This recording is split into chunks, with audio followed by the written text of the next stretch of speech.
मित्रों नमस्कार। आज हमारा बोडो लैंग्वेज का स्टोरी रीडिंग का प्रोग्राम है। जितने सारे दर्शक हैं और हमारे साथ जो मित्रों हैं जो स्टोरी राइटर है, मैं सबको साहित्य अकादमी पक्ष से स्वागत करता हूं, नमस्कार करता हूं। आप लोग जानते हैं कि बोडो लिटरेचर में गल्प कथन का एक परंपरा है। चाहे ये फोक ट्रेडिशन से आकर, कथनीयता से आकर फिर रिटन लिटरेचर में है। और लिटरेरी लिटरेचर, बोडो लिटरेचर जब से रिकॉग्निशन मिला है तब से साहित्य अकादमी का जो शॉर्ट स्टोरीज, पोएट्री, क्रिटिसिज्म, इसमें देखा जाता है कि बोडो लिटरेचर और बहुत रिच लिटरेचर है। इसमें फोकलोर से शुरू करके और ये रिटन लिटरेचर में भी है। और अभी तक हम जैसे देखे हैं कि जो फिक्शनिस्ट, बहुत बड़े बड़े फिक्शनिस्ट, उनको अवार्ड मिला है। जनिल कुमार ब्रह्मा, कतीन्द्र सरगुयारी, विद्यासागर नर्जरी, मनोरंजन लाहरी, रीता बरो, ये सबको फिक्शन के लिए, स्टोरी या नोवेल के लिए अवार्ड मिला है। तो हमारे साथ आज 3 स्टोरी राइटर है, बोडो के मशहूर राइटर है। मैं सबको स्वागत करता हूं। और हमारे साथ है गोविंद बसुमतारी जी और नंदेश्वर दैमारी जी और ऋतुराज बसुमतारी जी। मैं तीन स्टोरी राइटर को स्वागत करता हूं। और हमारे साथ बोडो एडवाइजरी बोर्ड के कन्वेनर प्रोफेसर अनिल कुमार बोरो जी है। उन्होंने साहित्य के सिर्फ खुद तो कविता लिखते हैं और बहुत बड़े क्रिटिक है, फोकलोरिस्ट है। और बड़ी चीज है कि उन्होंने इतने अच्छे ऑर्गेनाइजर है, बहुत सेंसिटिव ऑर्गेनाइजर है। मैं इसीलिए आभार व्यक्त करता हूं अनिल जी से। और बहुत सीरियस राइटर है, जो भी प्रोग्राम को करना है तो बहुत सीरियसली वो ढूंढते हैं और सीरियसली भी सोचते हैं। तो अनिल जी, इसके लिए मैं स्पेशली आभार व्यक्त करता हूं और आपको पहले अनुरोध करता हूं, ये अनुष्ठान को प्रारंभ कीजिए। Professor Anil Boro ji. Thank you, Dr. Sahuji. Namaskar and welcome to this webline story reading program. Today we have 3 Bodo short story writers. Already Dr. Sahu has introduced about the tradition of storytelling, the tradition of short story in Bodo language. And today we have invited 3 senior short story writers of the contemporary times. One is Govinda Bosumutari, the other is Nandeswar Daimari, and the third is Ritraj Bosumutari. He is from Karbi Anglam, one is from Odalguri, and other is from Kazalgaon, Sirang. So, representing the different regions of the Bodo inhabited areas of Assam, they will be representing the short story, the trends of Bodo short story in their own way, in their unique style. So we welcome the 3 short story writers to present their short stories. Thank you. Thank you, Professor Boro.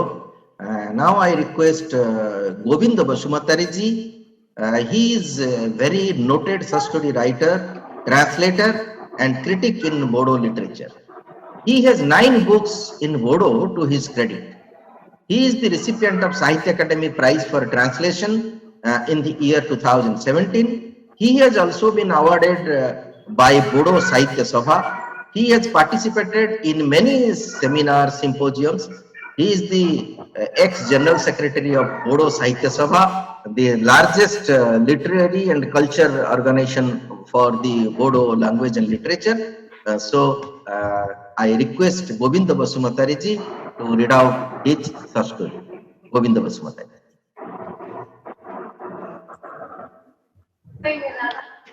Mumbai. I am reading out my stories. The title of the story is Hadan Parayao Swachho Bharat. Hadan Parayao Swachho Bharat. Gamia Hadan Parayao. Godo Gami Duli Gami Dukra. Moso Umra Patani खौसेखौ गामिनि हा-हु गैयै गोरिब दुखुफोरनो न' लुनो आन्था बिगाबा हा राननानै होदों। बेसेबा बोसोरसै भट होगाफ्रोमबो IAY न'नि थाखाय बुदर मोनहा दरखास्त होयोसो होयो फुजा गेदेर गोलावफ्राथ' समानो जाया बिस थेंगोनायानोसै हायथाथा गांजेब जेब मिसनारि दोंनैसो बेसेबा गोलाव जेन'बा मुस्थाजों बोस्रोदनायसो बियो थिखादार अरिन्जय ब्रह्मजों लोगो लाफानानै दा हाफ थिखादार सोरनि बारियाव मा थायदों अबेयाव बादामालि मा अरख्ला लांदों सम सम गामि गिदिंबायग्राया सिबाय बे थेंगोनानोसै देग्लाय सेलाय बेलायाव बुदरा हावरियासिनखाय थेंगोनानि रायलायनानै होनायाव खाफालाव जुफिदोंमोन बेबो गंसे टयलेटनि ग्रेन्ड स्वच्छ भारत अभियान आसनि थेंगोनाया गंसे ट्रेक्टरावनो इथा बाला अन्थाइ थयलानै सिमेन्ट जिआइ सोर थन्नाय साथाम भाटियालि मिस्ट्रि लेबार लाइ लथर गासिबो दिखांफानानै खेबसेयैनो गारफैबाय बुदरनि लांगोनायाव न'खौ थाब मावनानै दिन्थिनांगौ बुदराबो बे दिनखालि खास्लुं बुथुजुगथार खामला मावनो थांलायाखै गावनि जिहं पाहं गोसोमजों खोबसाबना खान्दा खुन्दा औवाजों होरां होसि बाथेनाय गंसेल' न'नि लांगोनायाव गोदान टयलेटखौ लुनो जायगा सायख'नायाव जेथा फेथा लोगो लादों साननैनि मादावनो हा जावनाय फबनाय इटा गाथोनि टेंकि न' गोदानखौ फसंबाय सान हाबां जाब्ला थिकादारा गोख्रों बिथोन होलांबाय नङा गोरलै सेरनाय लाबाय नाङा गाबोननिफ्राय फुं बेलासि दै लुबाय था आरो नै न' गोदान खाथियाव सैमा फालो अरलायफैनोबो हागौ नुब्लानो गोजानाव होखार हरखा मिथिबाय अखानायै बुदरा थाब सिखारदों खामलायाव ओंखारलांनाय सिगां रायजोनि दैखरनिफ्राय थांलाय फैलाय दै सारफैनायाव गावनि थाबायनाय आगानजों खबाम गोमखांनाय मोन्दों बायदेम सिदेम दाउस्रि देलाय मोसाखावरिनि सेरजा हुखोनाय देंखो दै लुनाय थारैनो एखनब्ला न' गोदाननि इन्जुरखौ आसि थाइब्रैजों लासैनो बिलिरनायदों एखनब्ला जानगाराव गसंनानै गावनि न' गोदानखौ नायहरनानै गोजोननाय लादों बै इटानि न'आ आंनि हा थारावनो लुनाय पाक्का न' आंनिनो जाबाय आंनिनो सम्पतिसै जि थबसिजोंबो दासान्दि फंफा फंनैल' रायलायनाय गाराङावबो बुदरनि गोमजोरथिया बेरखांबाय गामिनि हिनजावफ्राबो सानैजों साथामजों बुदरनि न' गोदान नायनो हाबफैदों थबसिया खामफ्लाय बनानै होदों गामियाव जेराव गोबाङानो टयलेट गोदान मोनसावनायखाय गाव गावनिखौ हानदेरनानै जिजि जाजा रायलायदों फाथै गैयै गय गोरान सावस'लांदों नंगौ हादानपाराया गामिनि महरा सोलायनाय फैबाय बुंनो थाङोब्ला न'खर लेथ्रिजों दासो गामिया गोम समायसार जादों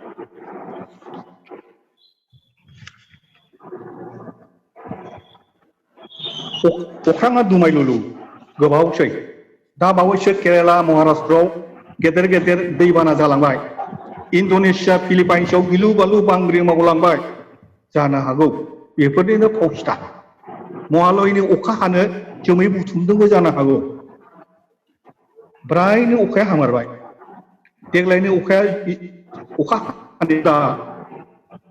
दुदाथार आसिन दान मोननैब्लाबो जेन'बा आसार सावना दासो नांदों बे जिरन दै जे अखा हानायजों लोगोसे जाख्रिसे बारहुंखा सिमब्रि फैनायाव बुदरनि प्लास्टिक गोसोमजों खोबसाबनाय न'आ हायाव बुदामले जाबाय खोमसियावनो दावराव दावसि बुदरा हामफ्ला सिमफ्ला र' रिं अखायावनो गथ' गथाय जि जोम बुथुमनानै फायखाना गोदानाव थोन हाबसोमबाय रैखा लासैनो थासारिखौ सामलायनानै थिंनि दरखौ फांथेनानै उन्दुनायनि खायदा लाबाय 4x3 फुट गुवार खथायाव खना खनि खरसा आफां खालामनानै हान्थु मुथुनानै उन्दुबाय दानिया अखाया जेसेखि हाया हाथोंसै ओइदिनखालि बुदरा महा सुबुंमोन गामाखालिनि बायदि अखा हायोब्ला अखा सेरनाय दै आजावनाय बोथोर बोथार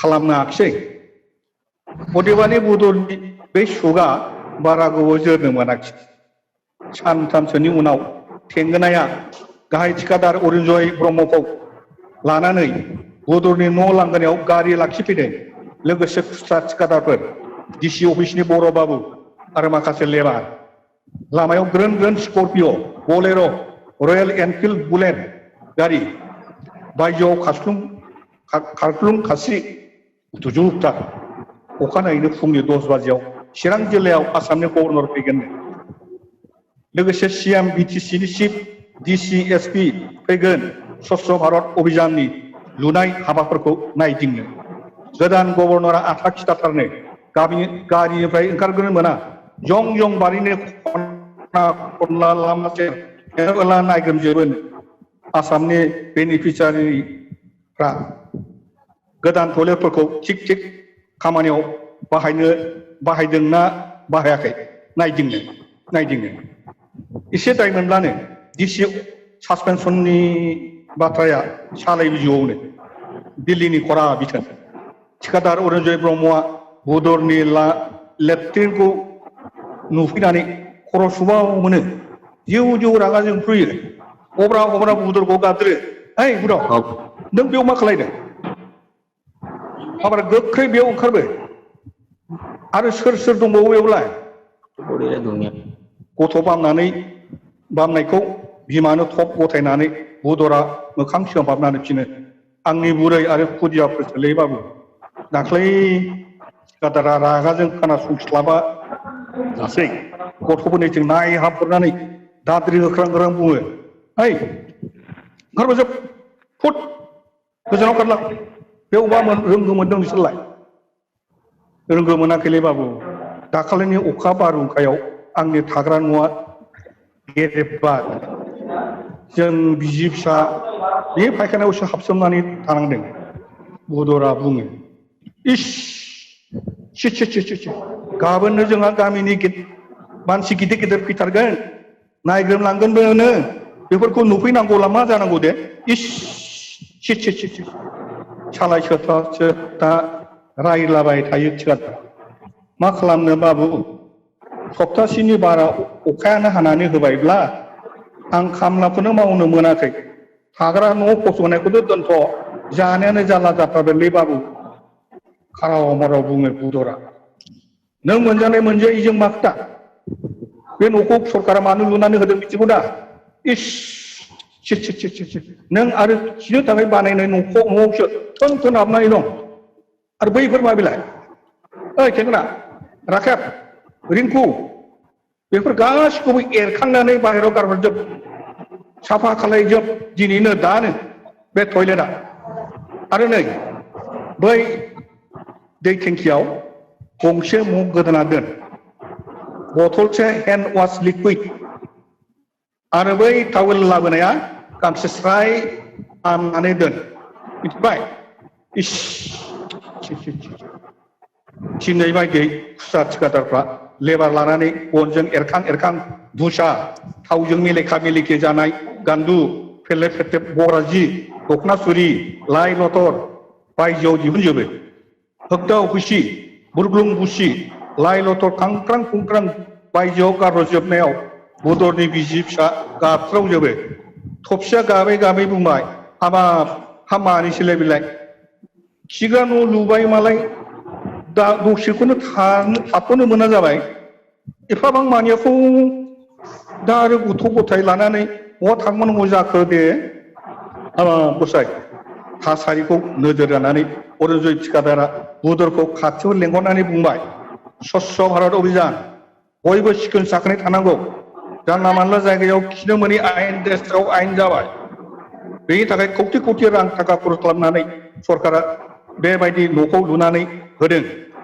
दिल्लीनि खरा आयेन जेरावबो मिथिबाय नों गाबोनसिम न'खरखौ दस्रा गोजानाव बोथुमनानै थायो एसे सम थासारिखौ नायनुबाय थानाय बुदरा दिउ दिउ रागा बेरफुनाय गाराङै बुंनो गोसो जादोंमोन ओइ थिखादार जोंहा उदै बुंजासे मोनजानायनि सिन्था नोंसोर आरो मोजाङै खिनायनिसो सिन्था आरोबा जों मोनजायाब्लालाय माखौथो खिनो जों गोरिब गुन्द्राफ्रा खिनो थाखाय मोजाङै मोनजासारनायनि राहायालाय बोरो आरो बोरो जोंनि बोसोरे हास्थायबोनाय आवास योजनानि न' लुनानै होनाया thank you thank you Govinda ji, बहुत अच्छा है। अभी हम सुनेंगे नंदेश्वर दैमारी जी से। Is a very noted story writer in Bodo and Assamese literature. His stories are translated into English, Hindi and Kannada language. Some stories and novel are also included in the post-graduation courses of universities.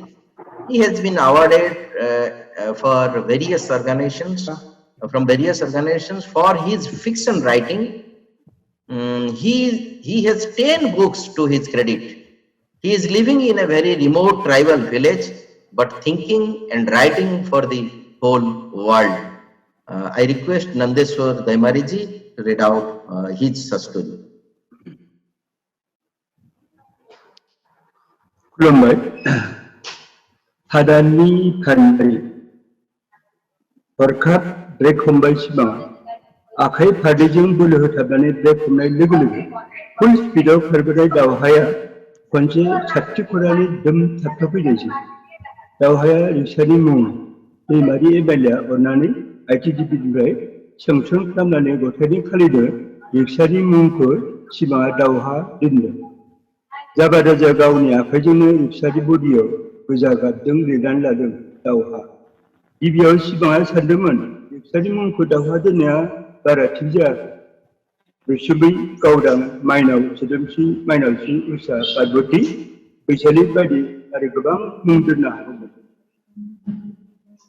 दावहाया रिक्सानि मुं जाथावा उनाव नाथाय बोरैबा समायनाय मोनफिननायसै सिमाङा गावनो मुंखौ लिरखांनानै गावनो बोरैबा सानफिननायसै मुङा गोमादों गावनि जिउ सल'जों गोरोबनाय मुंखौ नायै नायै दाबो सिमाङा सानो रिक्सानि मुं दोननाया समायमोन आयौ मा जाखो पेसेन्जार सारिनि सासेया होजोखावनायसै पेसेन्जार सारिनि सिख्ला कलेजनि फरायसुलि खोमा सिमाङा सिनाया मा जादों गेट बन्द खालामनो नागिरनायखौ नुवाखै फिनखौ होनानैबो सिमाङा रिक्सानि हेन्डेलाव आथिं थोंनैखौबो गादावनानै बुटाम खेवनाय गस्लाखौ खावनै खालामना जेरबायाव बार लानो नाजाबाय गोलोमदैखौ गामसाजों हुगारबाय गेवलां जेरबाखौ खुगानि बारजों सुफिनहरनानै बोरैबा गोजोन हांब्लानो हादानफोरनिफ्राय खारबोनाय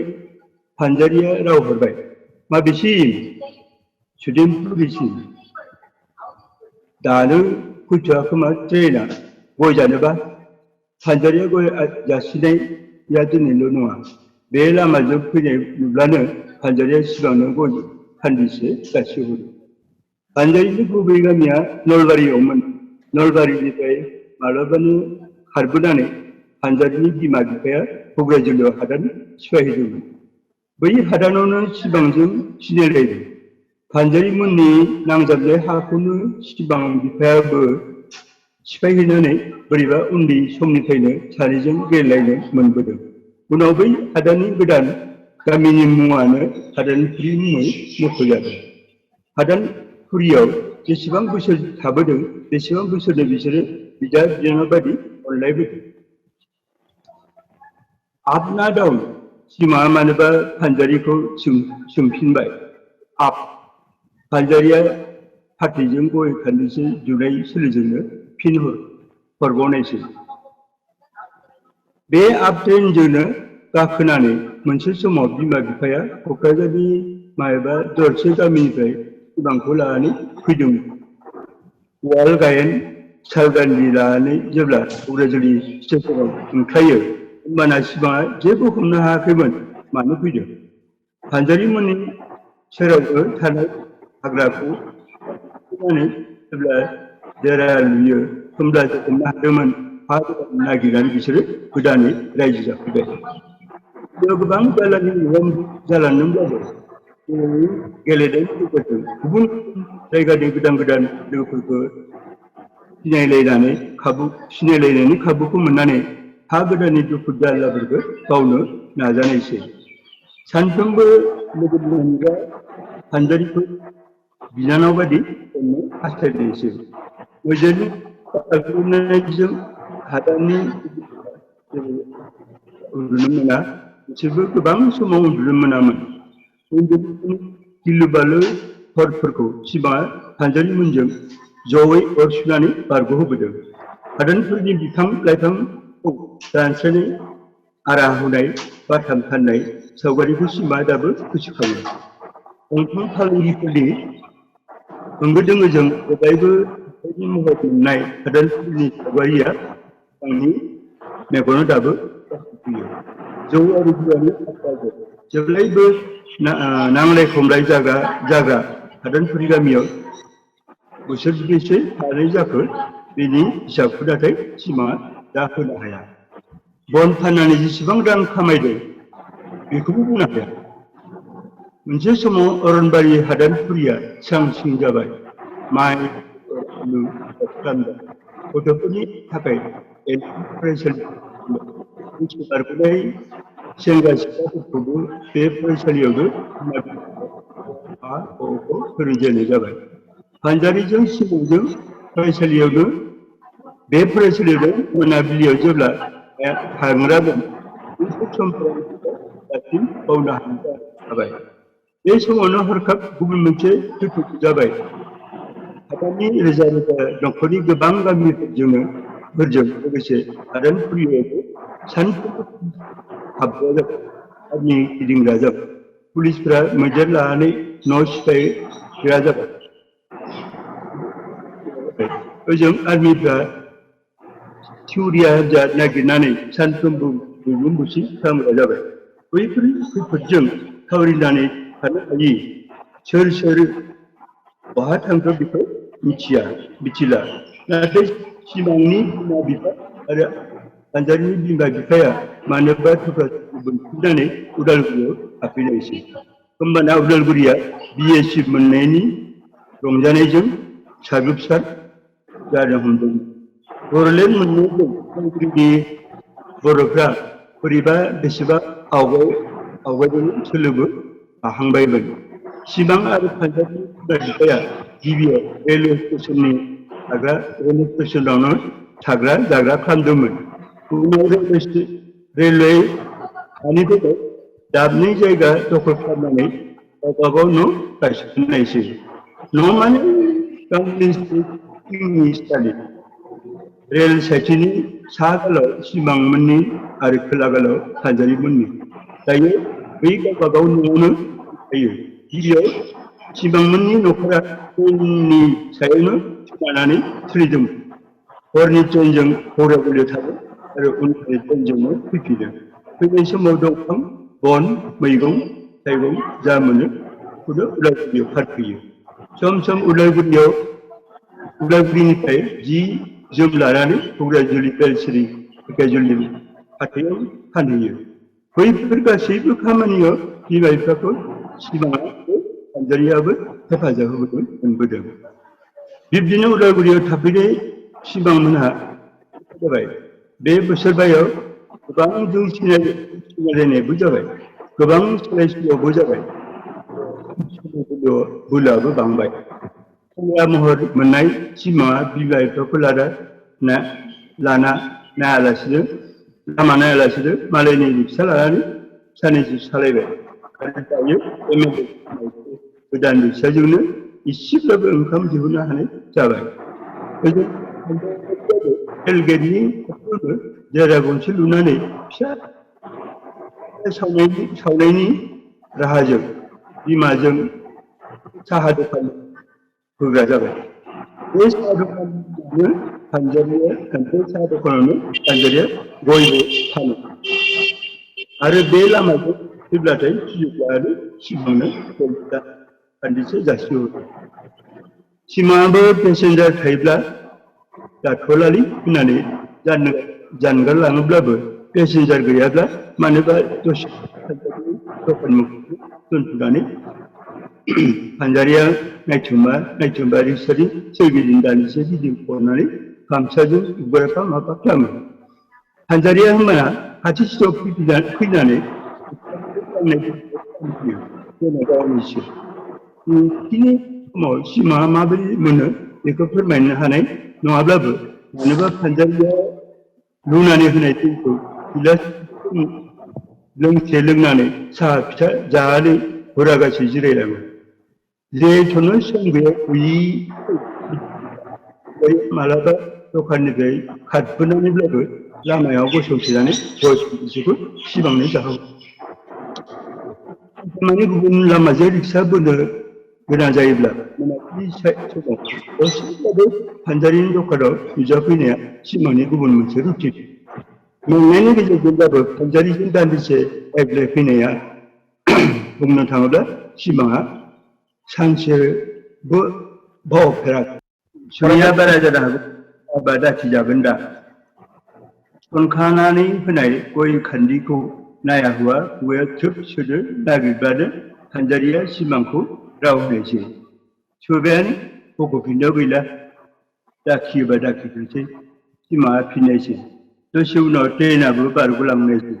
थांनोसै होननानै गावनि रिक्सायाव जेब्ला गाखोफैयो होमबाना गेटमेनाबो गेटखौ खेवहांबायमोन। गाखोनाय सोलोंनो गावनि पेसेन्जारखौ नायफिनब्ला उनथिं नुहुरबाय गेट बन्द जानायजों सिमांनि रिक्सानि उनथिं बेसेबा गोलाव लाइन जानानै दं गोबां गारि मटर बाइक रिक्सा थेला साइकेल। बोरैबा फानजारिखौ नायफिनहरोब्ला नुहुरबावबाय लोगोसे सेंग्राफ्रा फानजारिनि दखानाव हाबफैबावदों। हाबथोंसै आरो मा फानजारिनि साहा फिसाया जोबथोंसै फैसासो मोनगोन।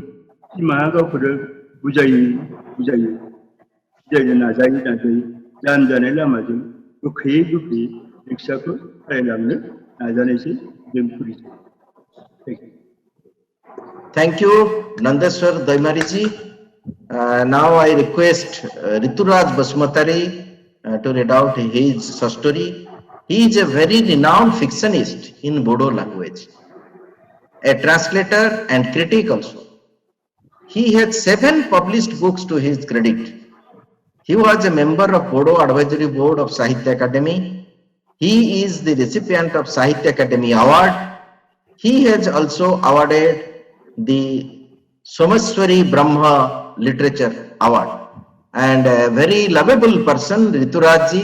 The name signifies that he is the Rituraj. So, last but not the least, may I request Rituraj Basmatari to read out his story.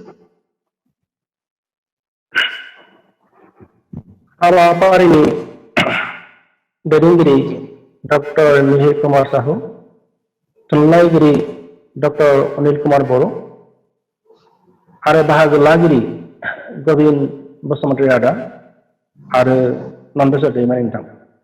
आं दा दोंसे सुंद' सल' फरायनो आखायाव लादों। सल'नि मुङा जाबाय मोनथाय। साखि, लामानि साखि, बियो गावखौनो साखि साननानै दाबसे जायगायाव थांनो ओंखारदों।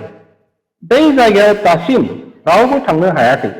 बियो गावबो थांनो हायाखै। बिनि उन उन थांनो ओंखारदों गोबां सुबुङानो बिनि सोरांखौ नुनानै। बियो लोगोफोरजों लामा लामा थांबाय थादों। मोनसे समाव सोरां गैयैयाव हारिया दावगानो हायाखैमोन। सोरां मोनब्ला हारिया दावगानो हागोनखौ बियो मिजिंथि लादों। सोरां मोनब्ला हारिनि गोबां गोरों सुबुङा गेदेर गेदेर साख्रि मावनो हागोन। साख्रिल' नङा, गेदेर गेदेर फालांगि मावनोबो हागोन। बिगियाननि नोजोरजों आबाद मावनोबो हागोन। बिदि दावगानो हाब्लानो हारिया गावनि मोनथायखौ मोनबाय थानो मोनगोन। बियो थाङै थाङै मोनसे जायगायाव दोन थाहैयो। बियो बेयावनो दसे जिरायनो होयो आरो बयनिथिंबो नाहरनानै बुङो, नोंथांमोन जोंनि हारिनि दैदेनगिरिफोरा बेयावनो थाथ'फैदोंमोन। बेयावनो हारिनि गुबै मोनथायखौ नेवसिनानै मोनसे मोननै जौगानायखौ लाथ'दोंमोन। उनाव हारिनि दैदेनगिरिफोरा गाव गावनि गोरोन्थिखौ बुजिनो मोननानै आरो सोमावसारफिनदोंमोन। जों नाथाय जेरावबो थाथ'नो मोननाय नङा। जोंनि गुबै मोनथायखौ जों मोनथारनांगोन। बोसोर बिदिनो थांबाय थादों सोमावसारनानै थाङै थाङै मोनसे जायगायाव थाथ'हैयो। बेयावनो सुबुंफोरखौ बुंबावदों, नोंथांमोन जोंनि दैदेनगिरिफोरा आरोबाव गोरोन्थि बेयावनो मावबावदों, गुबै मोनथायनिफ्राय दोरदबोबावदों। दैदेनगिरिफोरनि आजावनानै लानाय मोनथाया जोंनि मोनसे हाथरखि जानानै जोङै जोङै उनाव हाथफ्ला जालाङो। हारिनि गेजेराव मोनसे फुं फैबावदोंमोन। दैदेनगिरिफोरा गाव गावनि मोखांखौ आयनायाव नायनानै दोनखोमाबायनो सानदोंमोन।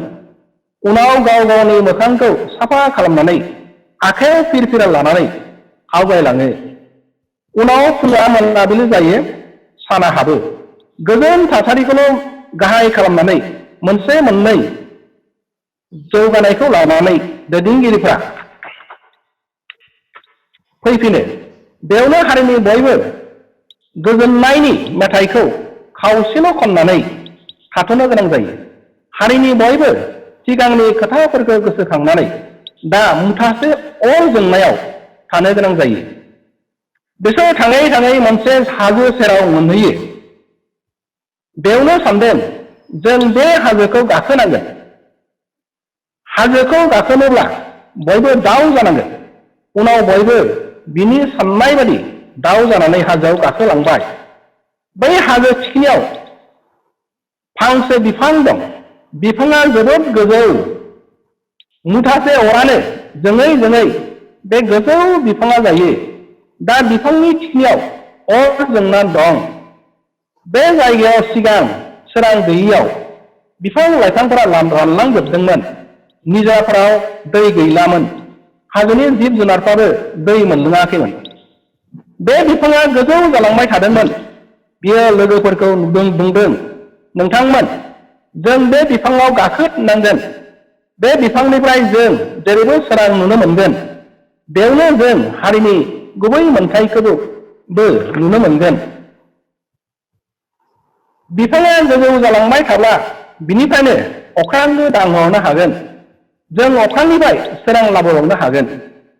बयबो बिनि खोथा बायदियै बिफाङाव गाखोलांबाय। बिफांनि थिखिनियाव अराव मोनहैनाय लोगो लोगो सोरां मोननाय बादि मोनबाय। बेयावनो अख्रांबो दांनो हागोनबो मोनबाय आरो हारिनि गुबै थांखिखौ मोनगोन बादिबो मोनबाय। Thank you. Thank you, Riturajji.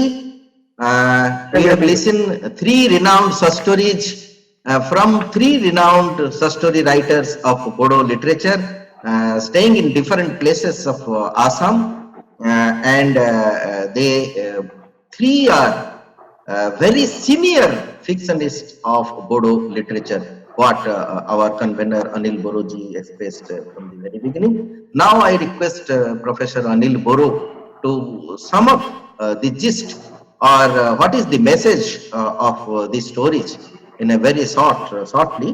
Then we will conclude this first story reading session. Professor Anil Boro. Thank you, Dr. Sahuji. We have listened to three short story writers reading out and narrating their stories in the Bodo language. First, we listened to the short story by Govinda Basumutari. His story is a story based on the Swachh Bharat Abhiyan that was launched by the BJP government a few years back. So it is a very interesting story that depicts the life of the lower state of the people living in the rural Bodoland area, where the lower state of the people, the poor people, they get the benefits of these toilets, but they are so poor that they have to take shelter in the newly constructed toilet, and they use the toilet as their a living place, and they have to be evacuated when the government officials come for inauguration of the toilet. So this is it brings in a very interesting situation, and he has his elements of satire and sarcasm and then humor also. So it's a very interesting story. The next story is by Nandesa Daimari. This is about also rural poverty and migration of the Bodo people from one place to another. And we find here lower class people who pulls rickshaw, who run some tea stalls for their daily livelihood. And we have a pair of young characters, a young boy and a girl, and their relation. So their dreams and all these things. And here we see multilinear. The story, the development of the story is not unilinear. He begins in a very new technique. So this is the characteristic of his story. And the last story by Rituras is a story of a different taste. It is presented in the poetic and symbolic style, although it is monologic, and although it is unilinear in the narrative style, but it is also a very interesting story based on the Bodo People's Movement for Autonomy. Thank you. Thank you very much. Actually, what Professor Anil Boroji explained us, really these three stories are very significant stories in Bodo language, and it is based on the current situations and how the people and how the short story writers are thinking for the society, that has been clearly mentioned in their short stories.